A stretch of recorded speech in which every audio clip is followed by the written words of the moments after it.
सबैजनालाई धेरै धेरै स्वागत छ मेरो नयाँ ब्लगमा। भिडियो हेरेर पक्कै पनि थाहा पाइसक्नुभयो होला के बन्दैछ आज भनेर। म ट्राई गर्छु कस्तो बन्छ, जस्तो बन्छ त्यस्तै बनाउँछु है त। कस्तो लाग्छ कमेन्ट गर्न नबिर्सिनु होला। म चाहिँ यहाँ घी तताउँदै छु। घी अब तात्दैछ। यहाँ चामल भिजाएर राखेको छु। अब खाइन्छ मजासँग सेलरोटी। कस्तो हुन्छ हेर्दै गर्नु होला है त। सेलरोटी बनाइसकेपछि अचार भएन भने त मजै भएन। त्यसको लागि म केरा भिजाउँदैछु। मेरो हजुरआमाले सिकाउनु भएको घिउ तताइसकेपछि पानी चाहिँ हाल्नुपर्छ अरे है गाइज। कोही बेला आउँछ यो तरिका। यो भयो भने चाहिँ घिउमा कनिका पर्छ अरे कि एकदम राम्रो घिउ बन्छ अरे।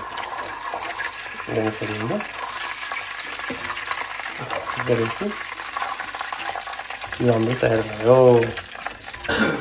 लानुहोस् है खानु। मैले हिजोदेखि चामल भिज्नको लागि राखेको छोडिदिएको थिएँ।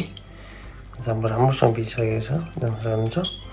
अब म यसलाई पिन्छु है त।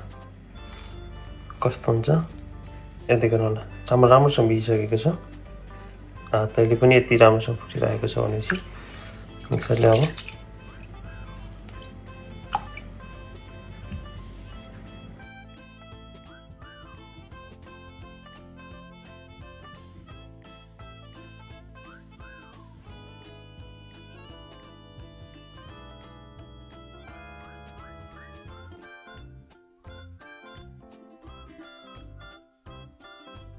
ल मैले चाहिँ पिठो मुछेर भइसकेँ।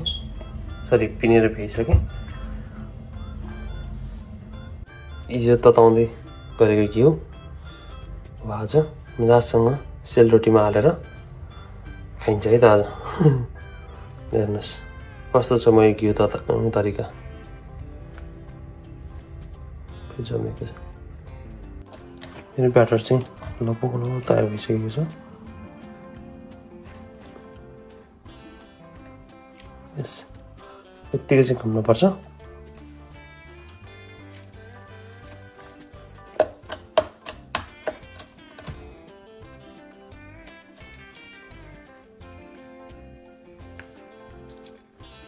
मेरो यहाँ चाहिँ ब्याटर चाहिँ तयार भइसकेको छ।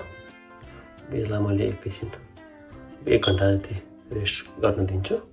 अनि त्यस पछाडि बल्ल त्यसो गर्दा चाहिँ रोटी अलिकति नरम हुन्छ अरे है त। कस्तो हुन्छ हेर्दै गर्नु होला।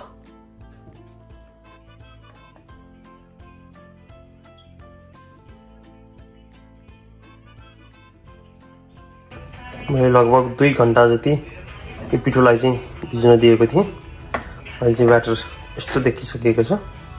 म तेल तताउँदैछु है त। मेरो तयारी सबै कुरा पुरा भइसकेको छ। अब यहाँ तेल तात्दैछ। अनि म सुरु गर्छु है त।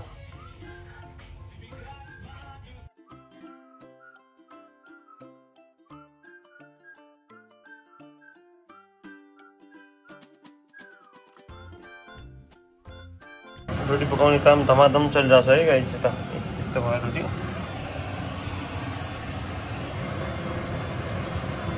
ल अब मैले चाहिँ अचारको तयारी गर्दैछु। सबै कुरा काटेर हालिसकेको छु। यसमा आलु छ, काँक्रो छ, अनि त्यसपछि हरियो केराउ छ। अब म कागती निचार्छु। अनि त्यस पछाडि मेरो अचार पनि तयार हुन्छ है त। ल है आउनु खानलाई। कस्तो भयो भर्खरै अचार पनि तयार भइसक्यो मेरो है त। ल यहाँ रोटी पनि छ।